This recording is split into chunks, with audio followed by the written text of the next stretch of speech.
دي رادسكرنا فايل وملف أولهية جبوي بوليس نافخو زيراتران بحث كين برئيس أحمد كنعان كيكي سروك فراكسيونا بارتي الجواتا باريزغا نينوي باكي راستا خوش دو كد قال مدا دي ام قالك سباسيات كين برئيس أحمد كوين قال مدانا دا سبيكي بريار كينجيكو دي فايل أولهية بين رادسكرن جبوي بوليس نافخو چه بريارا جهشتيا يونجي دمكي ديار كرينينا سپیده باش گلک سپاس بوده که سپاس برای عزیز راستی حتی نو که صحبت هاتیه کردن که ملفی امنی انجی دوسیه امنی بگیت دست پولیسی لی حتی نو که ما چه او رنگی حسان ندیتیه که لایانی چکداری دیتر که هو آمدن بدن پولیس بهم خوشه که بگیت دست پولیس بده واقع حال فرقه يعني حتى أبرو لناو موصل سياري بجمارة دقرن حتى أورو لناو موصل چكداري رنگ ورنگ هنا لها ملايك نه بس مسألة شنغال اگر بين شنغال وطيبتي روشكي زور بس بريان بحث الشنغال كان زحمة نك مسألة كعمل ديار كراوي هي زك هيا كو رازينينا دوسا أو لهي جدستي وانا بيتا داري النينوي بقشتي وداشتاوي يعني باشكرا كس نقول يز نرازي ما ليوان تشتات كن كو ديار بيتن كو أمنا نرازينا كي يعني عندك تشتين نا سعيدين كرن أو تشك داراني لنا موصل مقطة بنمونا سعري بجمارة لنا وباجر بقري توا بوليس شيء ذاك أجر سعري أو ها بيتونيا باش كا ياساك كا قانون أجر لنا وترافيك لايت أكيد نلا وستيتو جمارة بينويت باش أجر أو سيارة قزايك كات يعني جبا بعمدن يكي ضررك اللي يكي بكات شون دقيرك شون دزاني وتشي يعني هند بيجن حتى أجر دوساج برادس كرنج بوي بوليس النافخو أو تشك داريندن بونمونا جروبين سرب 18 شعبي و بشوازة كي ميليشيا قانون بله دي بشوازة كي ديت نوفا باجر ده هبني يعني وترصوا شوية كي هي بله وعندك شو بكن جبويكو أو نمي ياك جاري مسألة يعني أو بيست بقرارك لنا وزارة داخلية ودفاع مسألة قرار وزارة الدفاع تكون بأخذ زاني لنا حالة طوارئ وزارة الدفاع داخلي ناو باجار ناو شاركان دبيت بلام أو حالة تبربوا استا يعني داعش تيرور داعش نماو هيج داعينا كتوشش حف صالة بشتي داعش حرمينا ده بقرار وزارة بيت كعسكر بميليشيا كانوا بعسكر وهميان بكيشنوا دروي باجار بس وزارة داخلية ناخو لنا باجار هبيت وگریدای مجاری بسیارش وزارت نافخو آلیان پیوندی دار کریه باشد چه بنامای کاتیا دانان چونکه آلیان دنجیات یا دست بکرن یعنی نوکه گهشتی نینوه بجا که کنگی او ده بیتر را دست کرن چه بنامای کاتیا دانان اف نافچه بی را دست کرن جبوی پولیس نافخو نافچه اک بمینه نافچه اک زیتر نافچه اک گیروتر یعنی مبستا من باجه رای يعني بنمونا مثلا أو تقدراني استهنا هميان بارجان هي من ندي تما كبارجان قبض بنا خلاص بنا نماينا لنا باجار طبعا والله حاضر بدت هذا بيا بيش بلت من قبول لكم ين قبولنا كان بارجان ناوشار هميان قبض كان ونيا باشي بلن أما قبول لكين أو ربلنا لنا أو أنا هر موجودن بسیار ابراهیم مثلا خارج جیبی بسیار باشه اگر دوستا اولهی ها ترادست کردن بو پولیسان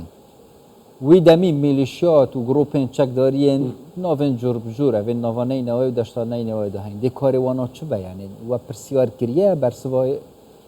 وزارت نافخو برسوا آلین پیوندی دار چه بیا گرک ام بسیار کردی بکین باش اوین چکدار افرو همین نف یا سهنا يعني همو لناو انجمني نينوا او چقدارنا همو يعني وكيل هيا بويتا اندامي انجمن او لتش دولة دبيتن كسك ميليشيا هبيت داخلي بروسي انتخابي ببيتن خدان دنگو كرسيك بيت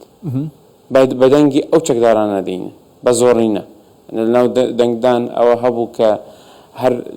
هر يكي لو چقدارنا بازنا دنگي نينيتن يعني تاقينينت ودنجنينت فصل دبيت باش أو تش قانون يعني تش سيستم تش واقع قبول كتنا أو تشتلنا وموصل بلام أو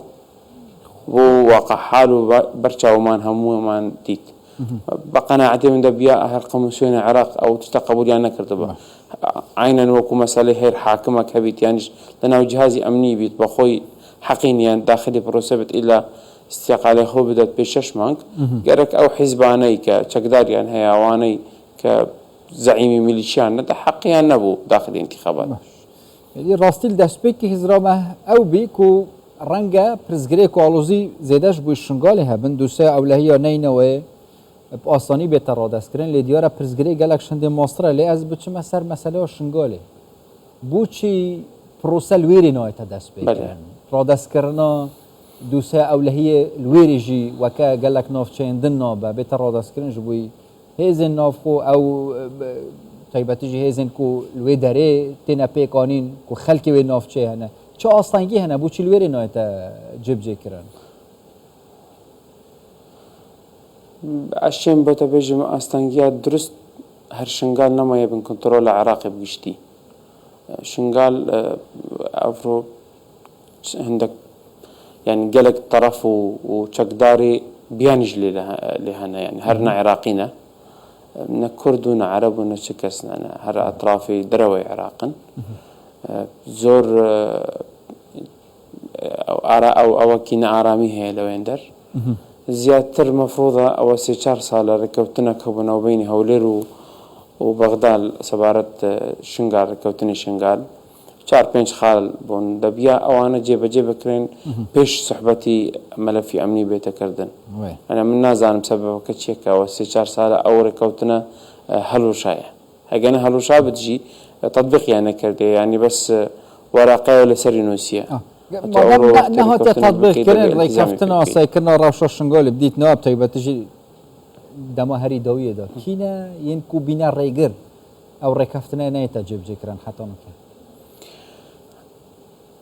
هر أون أواني كشكداريان استالنا وشنغال هي هر أون أواني كأمرو إشي نيا سيل شنغال ده كان هر أون أواني كآرامي تيك دادن هر أون يعني بونمونا لناو مسألة ركوتنا ك 2500 بوليسي تايبت بشنغال يعني دابين كردو دو وجبة تبربون بجواني خلقي شنغال وخلقي كامباكان وشنغال بخوبون وجبه سيم أو 500 سيم خلقي كي دروي شنغال يعني كردته ده باشا أو ركوتنا أو 2500 نفري كتخصيص يعني كرديه لو شنغال أما ده يعني كردو بك خلقي شنغال بنشنكو زياتر با أو خاكي شنغال بقرن وبارزن اگر اتو هر کسی که بیانید اینا كواتا عينا بيش استاتشون مشكلة ما نهبك خلقي شنغال يعني نبون مشكلة أمني درزبو استاش عينا نتشتا ماري زحمة بس بيكي جسر مثلا نينوه تقول هر اون او جروبين تشاك داري بيئينا رانا الله ومثلا شنغال يجي تويد بيجي هر اون افينكو يعني ريجر وهر اون افينكو هاتي نويري وتشاك دار او نافچه ويران كينا ما بستاته دزاني حتى إشي نيا سعيدة كان لو ينتر حتى إشي هوش برو أو تشتانه ما بستاته جروبين حاج داشت يعني يجي بكا كنا يعني عشان بزيادتر بكاكي بي أو كم بكا كنا يعني مثلا من حزنا كم ناوبين برام واضحة همو كذا زين كبكاكي يعني بونمونا بيش 10-20 روجك فيديو قبلا وبوكا بينش كتشي لو قنداني لناو شنغال شوفن ناو باكي بيش همو أوي بابلين بربرساني جيشي عراقي لوي دار دانش تبون أو كتشي كسحبات ذكرت هر خلقي عراق نبو وبزانم احتمال يعني سوري بيا خلقي تركيا بيا كرد بو بلام واقع حال جنسية عراقية نبو حقي هي بخاكي كلنا كرتي واتشتك بيتشد ضد جبري أصاي كنا راوشار شنغالي ولو ريكفتن جهاي بس إن وكا هم حكومات تاخو جي هم جي وكا بارتي الجواتا يعني وكو أنجمن يعني بابلين إيشي ما يستا بمرحلة دبي وكو أنجمن قاي مقامي شنغال أو كين هل بجيرين كبجت ناوشنقال بلام هندك دوسيا وتشتهنا لمسألة أنجومن وموصل قورترن كأمره أجر حكومة العراق بجيش العراق وأنا تاني يعني بنمنا سرق وزيران هاتناو شنقال ني تاني اجتماع كنا وشنقال بكت عملا لقيادة عمليات ما كرت نت حكومتنا تاني اجتماع كنا وشنقال بكت نشي يونجيو فاشور تي بي تشي بيجي زحمة بوبوي تمام رئيس احمد کنعان کیکی سروک فراکسیون پارتی الجواتا پارێزگاها نینەوەی پاکە ڕاستە خوشدو کرد گەلمە دەبوون گەلک سپاس بووە